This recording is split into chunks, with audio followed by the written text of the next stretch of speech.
Good morning, brothers and sisters. We are very, very happy to welcome you to our show today. Today, we're going to focus on civil strife and violent conflict in Africa. When you look at Africa today, there is so much violence going on. There's so much strife in the civil society. What is really happening? Why is this happening? Those are the questions inquiring minds want to know. Today, we've decided that we want to shed light on most of the headlines you've been receiving from the mass media, from social media, and the internet. Why do we have a lot of civil strife? Why do we have so many violent conflicts in Africa today?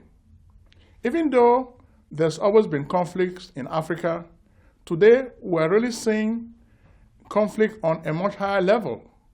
And this has been exacerbated by the proliferation of weapons of mass destruction. So we're going to give you a way for you to understand the causes of civil strife and violent conflict in Africa. In the ancient days, it's not that Africa did not have conflict, but the conflicts were of a smaller magnitude. We had conflicts, intertribal wars, but we did not have the weapons of mass destruction to make these conflicts very, very lethal. Today, we have conflicts that can kill a mass number of people. So that's why we are concerned. We are concerned because too many of our people are dying. In the past, Africa was more like the Garden of Eden in the Old Testament. We had Adam and Eve in the Old Testament. That's just the image of Africa. God created us in our own Garden of Eden, which is Africa. We had all the resources. Today, we are the envy of the West because Africa has too many natural resources. What we lack is development of our natural resources and human resources. Why are all these conflicts taking place? We are no longer the Garden of Eden. Each country in Africa seems to be on a pendulum, which is swinging from anarchy to tyranny. We may start with a multi-party system, then we end up with too much chaos. Sometimes the military guys will say, oh no, civilians, you guys are not running the country well. You are corrupt. You are incompetent. We're going to do things better. When the military comes, they pull the pendulum now to the side of tyranny. Why do we have all this strife and violent conflict? Well, I'm going to give you a few causes. The primary cause begins with the old days. Slavery. Slavery has been a serious problem in Africa.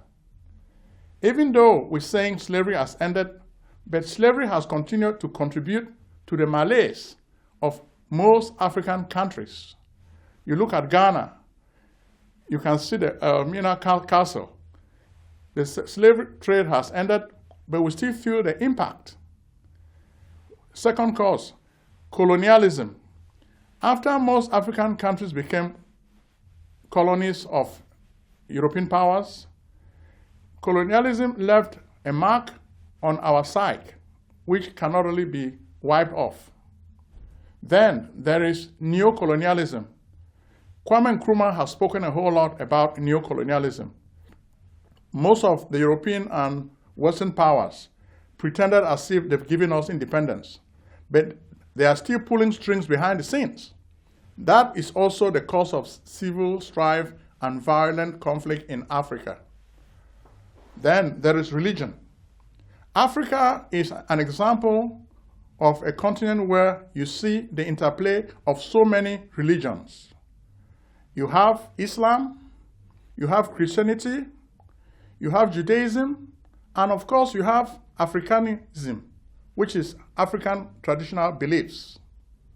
All these four forces have worked themselves out to produce the reality we have today in Africa.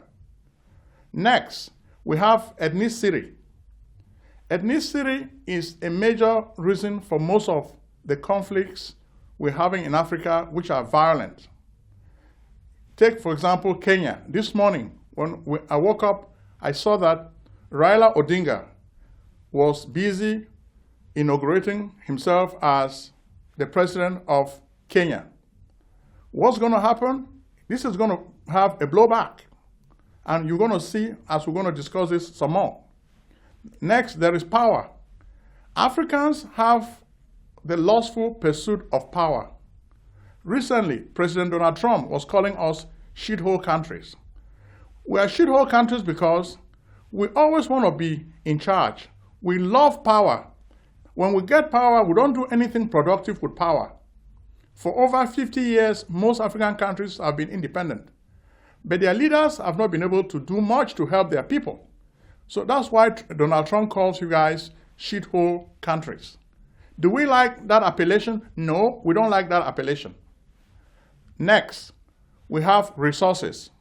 Resources are a major cause of violent conflict and civil strife in Africa.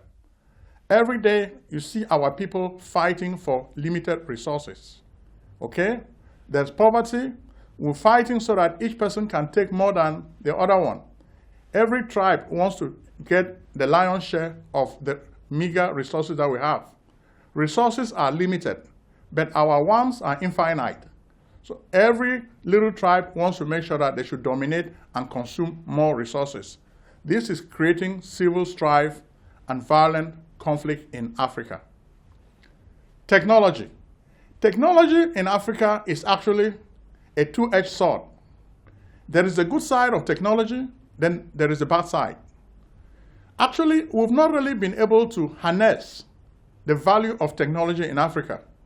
Sometimes we have shallow modernity and we call it progress and technology. That's not technology. We have not mastered the Western techniques of production. We have not mastered the efficiency of organization. If we do that, then we can really capitalize on the merits of technology. What is not happening in Africa today is that we bring weapons of mass destruction, which is technology produced in foreign lands, and we use it to create mayhem in our countries. This is wrong, and this is the cause of civil strife and violent conflict in Africa. Next, there's globalization. Globalization is a major cause of conflict and civil strife in Africa today. Today, we live in a global village.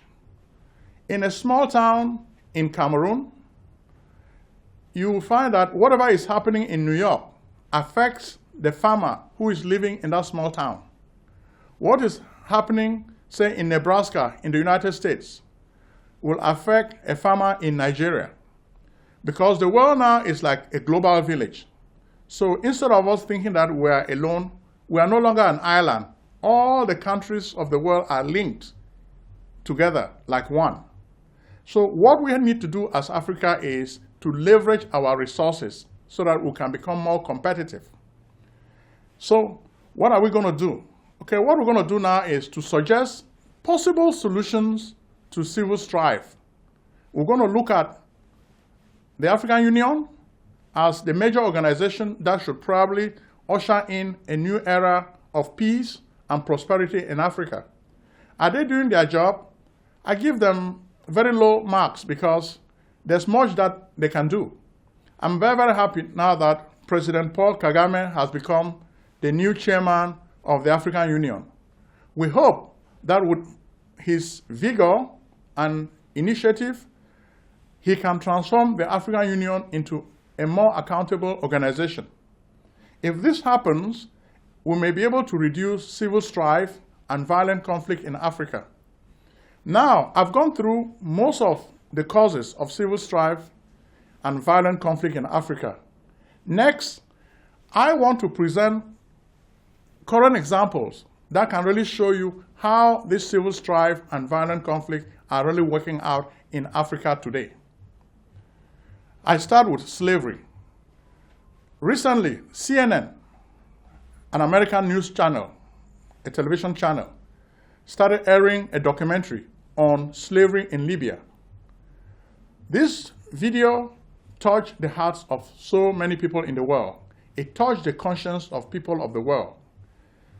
Who did this? Well, Muammar Gaddafi was the leader of Libya. After his overthrow, he created a vacuum. Warlords emerged in Libya, a country that was really controlled by the strong guy, now became dissipated into parts. Warlords emerged and they started controlling different parts of the country. Before you knew it, African youth who were disillusioned in their countries were looking for foreign adventure. They started leaving their countries to travel to Europe in search of a better life. Unfortunately for them, most of them got dragged into the net of slave trade in Libya. And the same thing is even happening in Mauritania. So many abolitionists are struggling in Mauritania to stop slave trade. How can you be selling Africans today? We live in the 21st century, but in Mauritania, the chattel slavery is still going on in broad daylight. Women are enslaved, men are enslaved, and most of us are enslaved because we are black Africans.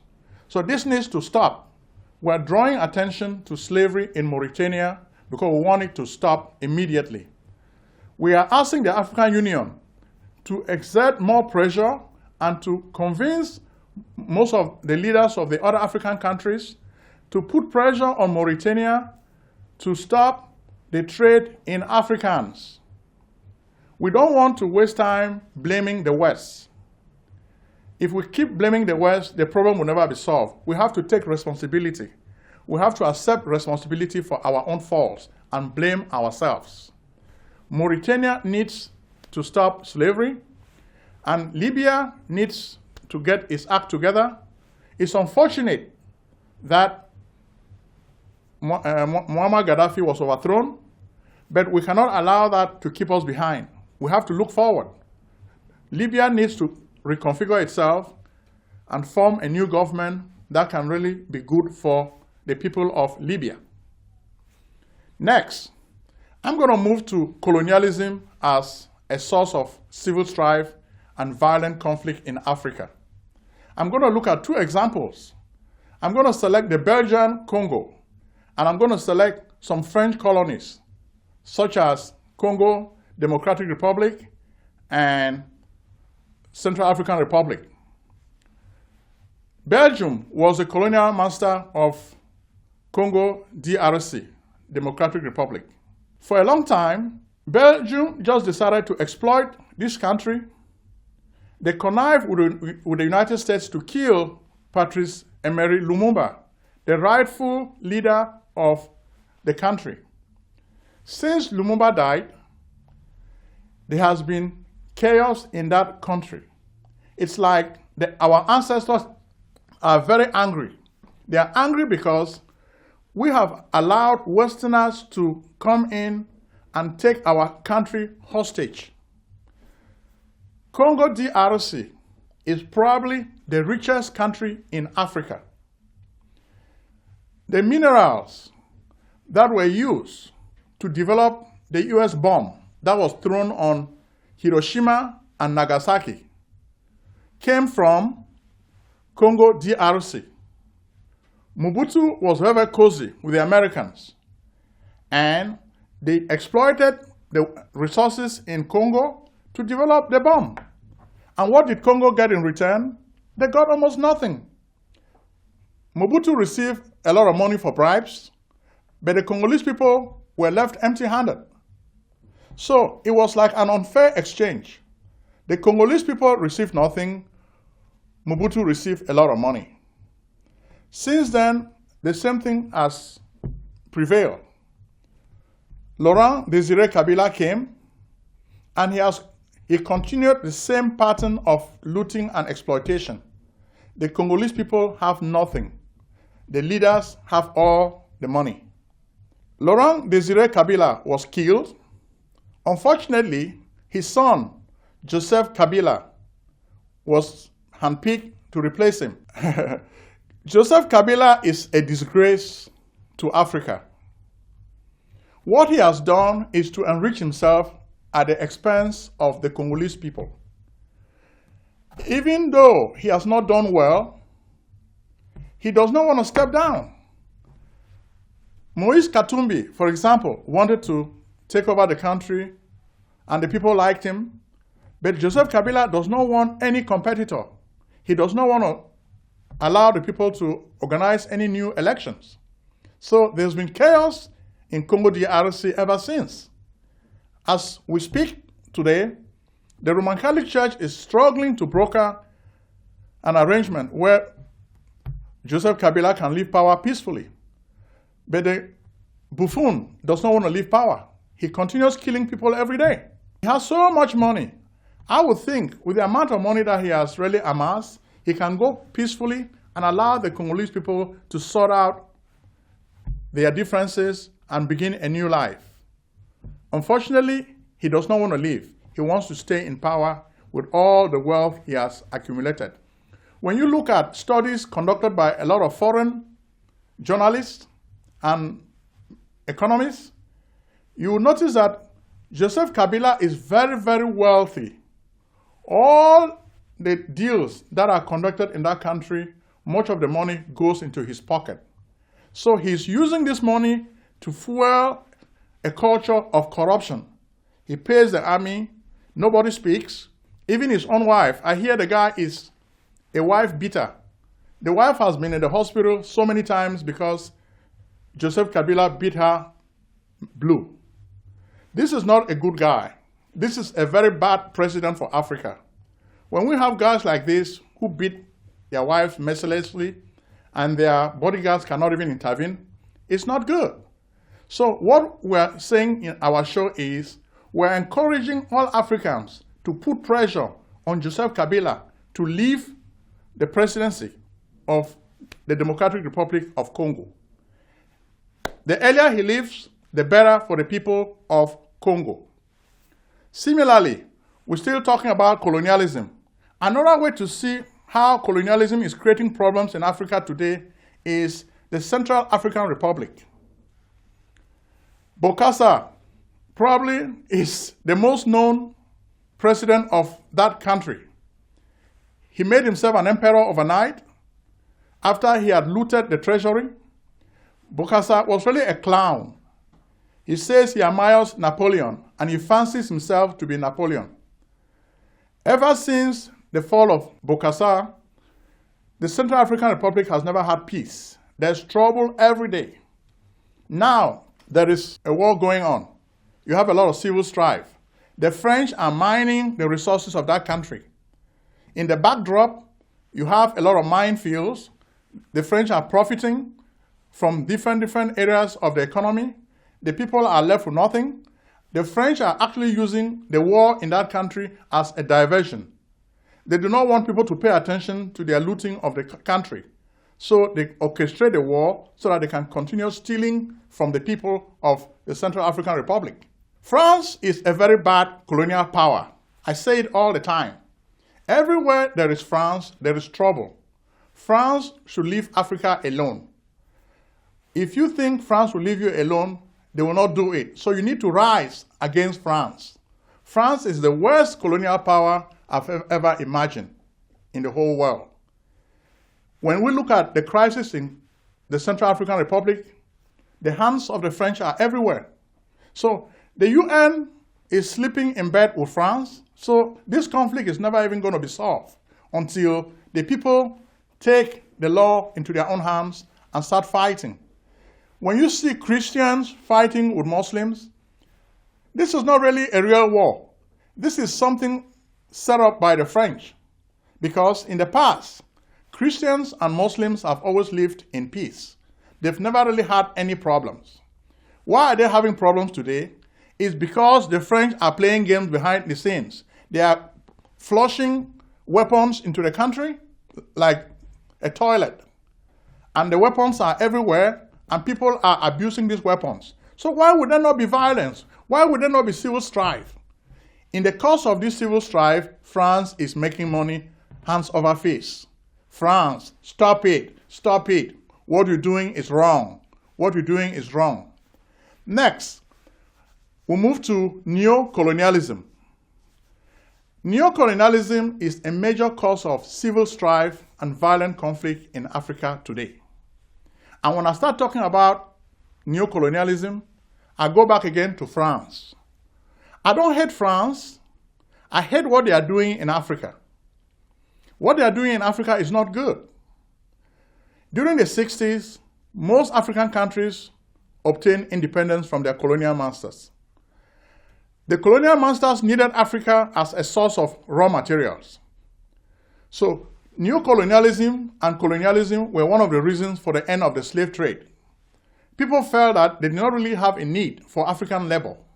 So they wanted but Africa's natural resources. They did not really have a need to control Africa's geography, but they wanted to control Africa's resources. Britain, for example, went to Africa, exploited the continent, but when most African countries became independent, Britain withdrew. But the French, with their policy of assimilation, have stayed in Africa. They don't want to leave. They've created what they call Franc-Afrique.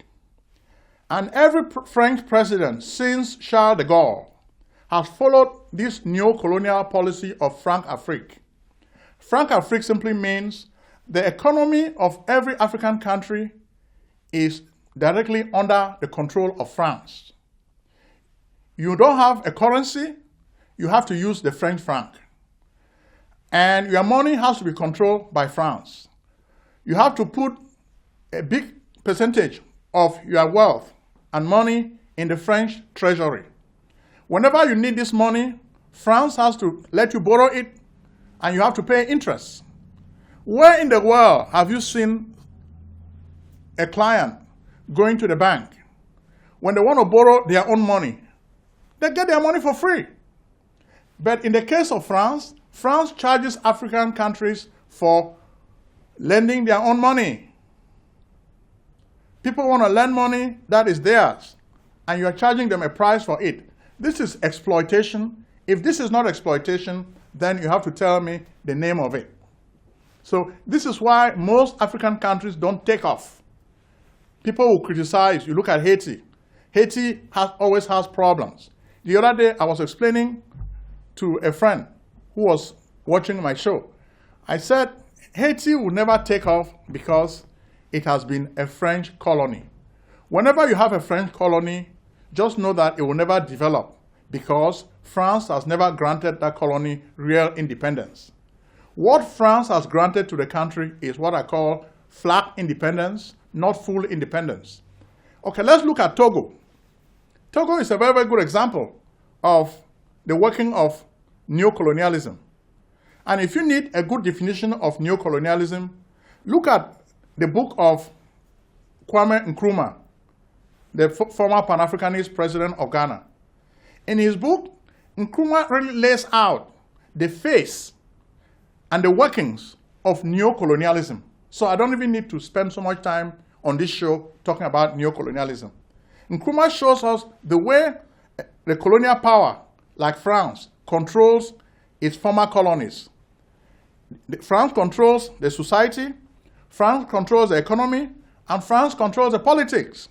So even people who are nominated into cabinets in African countries, France has to agree and approve the selections of the president of a country. So which means, if you are the president of Cameroon, for example, you don't really have any rights because you are working for France. Cameroon is a French plantation. You are there as the overseer of the plantation. You are not the owner. The master of that plantation is France. So whatever the plantation cultivates, whatever is on the soil of that country belongs to France.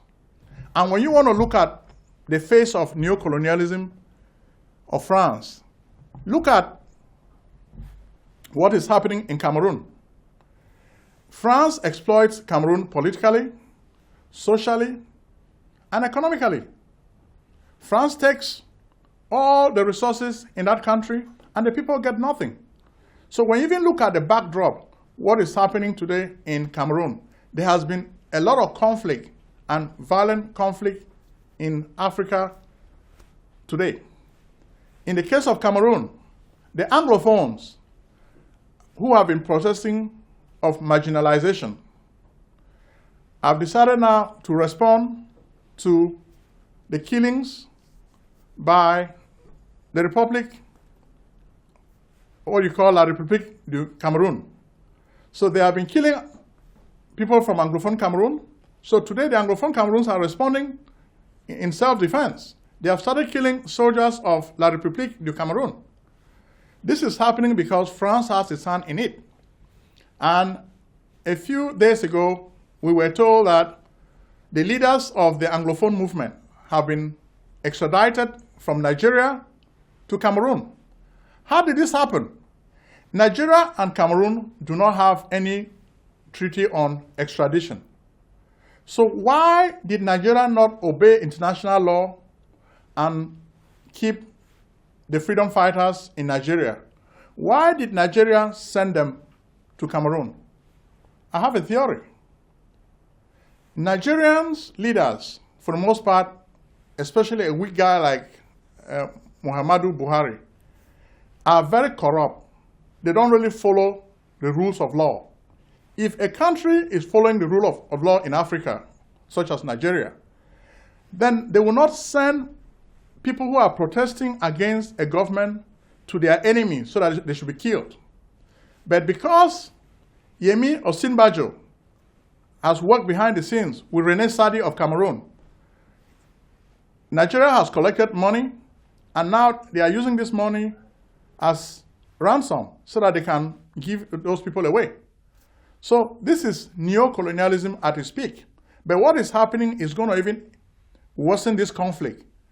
A conflict that started as a simple civil strife has become violent because of the forces of neo-colonialism. France is working behind the scenes. They do not want to see Anglophones free. They want to continue marginalizing them forever.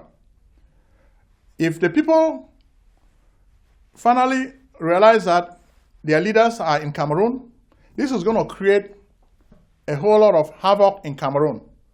They're going to start killing a whole lot of people. Already, from the information we're getting on the internet and from private sources, Amazonian tigers are just waiting to validate the authenticity of the fact that their leaders have been extradited to Cameroon. Then they are planning to start fighting and killing more soldiers of La République on their soil. And this is going to happen because they have been doing it already. They don't have a lot of weapons, but they are struggling to really lay hands on weapons so that they can use to fight back. As I see it, the crisis in Cameroon is even going to get worse because the Paul Biya government is not willing to negotiate with its citizens. It wants to stay in power forever. So the consequence is the people are going to start fighting. And that's the reason why you will continue having violent conflict in Cameroon. So when you look at this, Togo is a second example of French neocolonialism. After the death of Sylvanus Olympio, through the complicity of the French, Togo has never really had peace. All the resources of that little country have been looted by Eyadema and his family.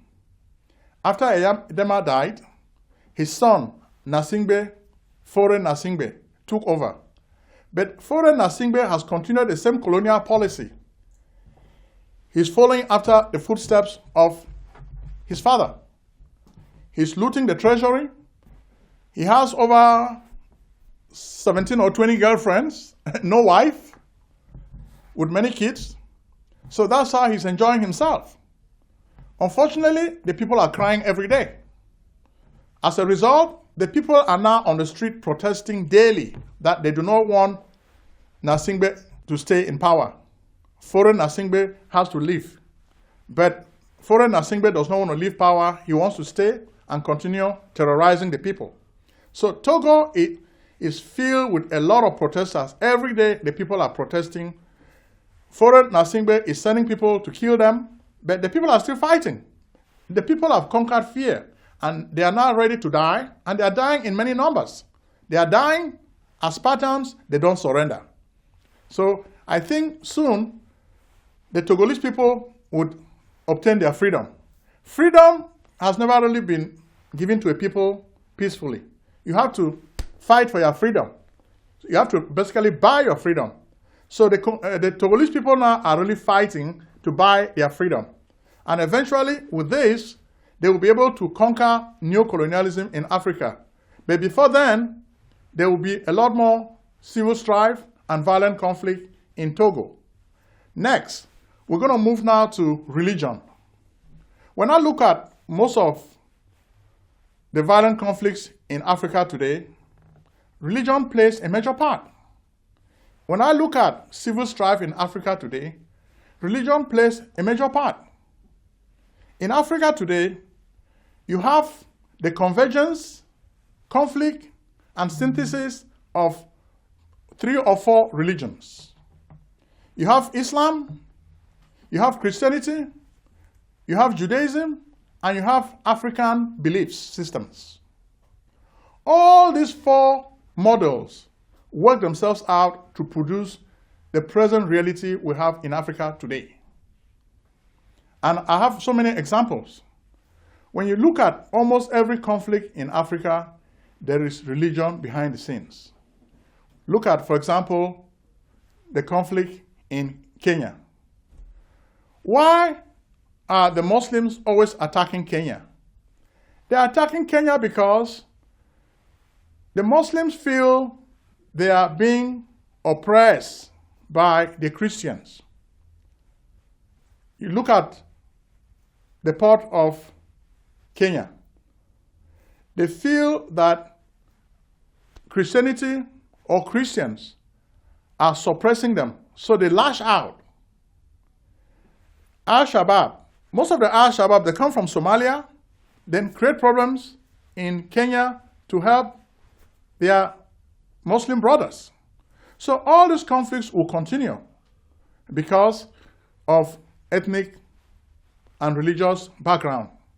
Then talking about ethnicity, a very good display of it is in Kenya. When you look at Raila Odinga and Kenyatta, what's happening? The 2 of them come from different tribes. Kenyatta comes from the dominant Kikuyu tribe, and Odinga comes from the Luo tribe. So this is an interplay of ethnic rivalry. Don't forget that Kenyatta's father was the first president of Kenya. By the same token, Odinga's father was also influential in Kenyan politics as vice president. So there is some kind of ethnic rivalry between these 2 tribes. And it is still playing itself out today. And it's creating so much conflict. When you look at what is happening in Kenya, you see that there have been many killings. Even before the election, there were a lot of killings. After the election, there have been more killings. Even as Raila Odinga is presenting his inauguration event, many people are dying. I saw a nice picture today of a protester who was being chased by the police, and the guy had to jump out of a bus, falling on the ground. So the image was so scary. I don't know what is going to happen to this country now that Odinga supporters are really going out in the streets again. So I suspect Kenyatta's supporters also would retaliate. So this is going to keep creating more and more conflict. Then, the next cause of conflict in Africa today, which we are seeing and we want to share with you, is power. There is a lustful pursuit of power in Africa today. Take example of Nigeria. You have 3 major tribes. You have the Hausas in the north, you have the Igbos in the south, and you also have the Yorubas. These are the 3 dominant tribes, yet we also have minorities. These 3 dominant tribes are always responsible for the fate of Nigeria. Nigeria is like a house divided. Some people are even suggesting that it may be in the interest of Nigeria to break up because these 3 major tribes were put together by the colonial master Britain without taking into account the fact that these 3 groups are adversaries. Today, they are knocking heads because each group wants to have power. Each group feels it is being excluded from the corridors of power and they want to get in and control power. It is resulting in a lot of disenchantment. And when you look at like the Igbos today, when you look at social media, the Igbos are protesting every day. In the past, we had Biafra, the consciousness of being an Igbo person. So the indigenous people of Biafra are protesting under Nnamdi Kanu. They want to create their own state in the image of what Ojukwu had in mind, because they feel the federal system is not working. They feel they are being marginalized. And President Buhari is not really doing a good job. Whenever the Igbos express their need for freedom, he wants to persecute them. And the Igbos have even said they even need a referendum. Okay, let them organize a referendum so that people of Igbo land should decide if they want to stay in the federal structure or they want to leave. But President Buhari does not want to do that because he wants to keep the Igbos under his tutelage. Why does he want to keep the Igbos? Well, the truth about it is it's economic interest. The Igbos have a very fertile land. Their land contains a lot of natural resources, especially oil. Yet, the federal government consumes a lot of these resources, and very little of the resources are given to the people of Igbo land. So this is creating a lot of discontent. Most of the multinational corporations like Shell, Texaco, ExxonMobil, they are exploiting the land, they are polluting the land, the waters, and the Igbos are not really getting anything good in return. So this is making them very, very angry. And so they want some form of compensation. President Obasanjo was able to handle this issue politically. Good luck, Jonathan also tried. But today, President Buhari has just washed his hands off the problem. Whenever the Igbos make any noise, he sends soldiers to kill them en masse. Is that democracy? Well, that is Buhari's version of democracy. Buhari is a president who does not really understand the rule of law. If you govern people, you cannot use force to punish them. The Fulanis are committing crimes. President Buhari will not punish them. In Benue State, Fulani headsmen are killing a lot of people. President Buhari just closes his eyes and looks the other way. Is that how you run a country? We don't think so. And this is why President Obasanjo is saying Buhari is a failure. The first time he was president, he failed. The second time that he's president, he has failed again. The first time, the guy who was really putting the country together was Idi Agbon. After Idi Agbon left the country, it became really easy to overthrow a weakling such as Buhari. Now, he has come back a big illiterate. He cannot really run this country well. President Obasanjo has said this guy cannot run for re-election. And I know President Obasanjo will put the forces behind to make sure that Buhari is a one-term president in Nigeria. And I think we support it because Buhari needs to go to school the way President Obasanjo has gone to school and obtained a PhD. But how can he go to school?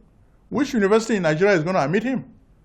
The guy does not even have the necessary academic qualification. So where is he going to go to school? Obasanjo has obtained a PhD today. Do you think Buhari will obtain even a first degree? I don't think so, because the guy is not even qualified to sit in a university classroom. So when we look at Buhari, we think he's a failure, and we will encourage Nigerians not to vote for him again. This is what we have to say about the politics of Nigeria and power. Okay? Next, we move to resources. One of the problems in Africa today, which is causing violent conflict and civil strife, is poverty. The people in Africa are poor. That's what most people in the West say. But the truth is that Africa is not poor.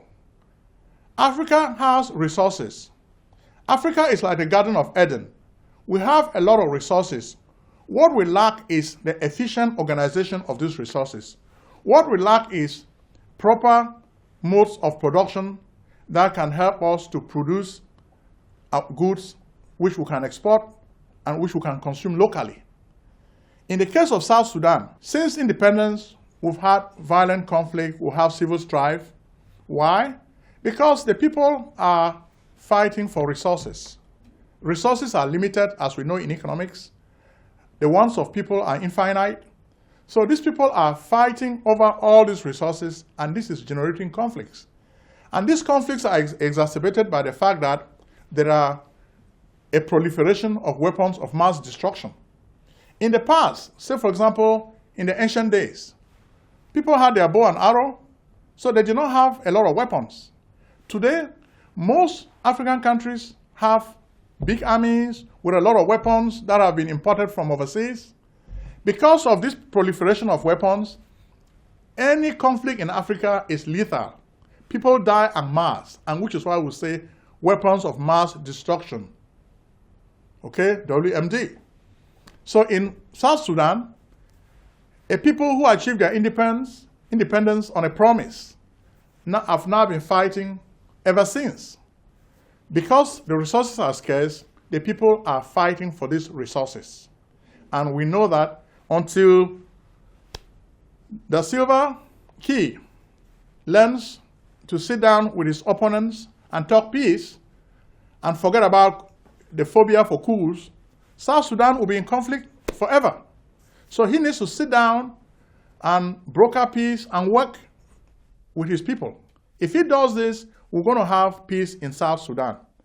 South Sudanese will not be fighting over resources. Next, another cause of conflict which we want to shed light on in Africa today, it is closely linked with the idea of resources. It is technology. There is a lot of technology in Africa today, and most of this technology is Western technology. In Africa, technology is a two-edged sword. On one side, the technology is good. On the other side, the technology is bad.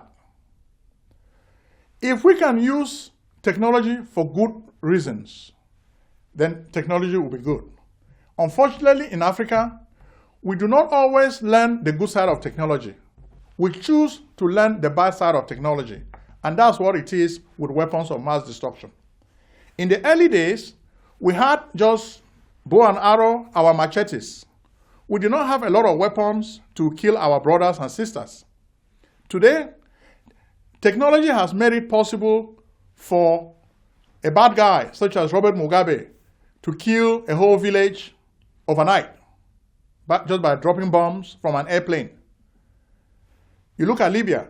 The fall of Libya has been a good example where weapons of mass destruction have proliferated, and they are causing so much trouble in Africa. After the downfall of Muammar Gaddafi, we've had a lot of people buying arms. The arms that were in Gaddafi's armory are everywhere. People are stealing these weapons, they are buying them in the black market, and they are taking them all over Africa. And you can even see that even in Niger today. Niger used to be a peaceful country, but today Niger is not at peace. Niger is part of what we call the Sahel region. It was known as the country that gave France the natural resources it used for its nuclear weapon technology program. While France developed its nuclear weapons program, France did not help the people of Niger to develop the technology of development. France exploited them. Then even the uranium, which Niger has, France is still exploiting it today. Yet, France is not helping them. In fact, when Americans heard that some of their soldiers died in Niger, they were shocked. They were asking, what are Americans doing in Niger? Well, they were there to fight a fight that is not really theirs. The people in that part of the world are Muslims. They have been living in their little communities in peace. When they see that their country is exploited by France, they are not happy. So they want to fight back. They feel France is looting their resources, so they have to fight back. When they fight back, we think is a natural response of self-defense. You cannot complain and tell them that, why are you fighting back? So because they are fighting back and they've realized that the Western world has created the opportunity for crime to reign in that environment. Crime pays. Crime is a business. It's just like in America, you have the drug trade.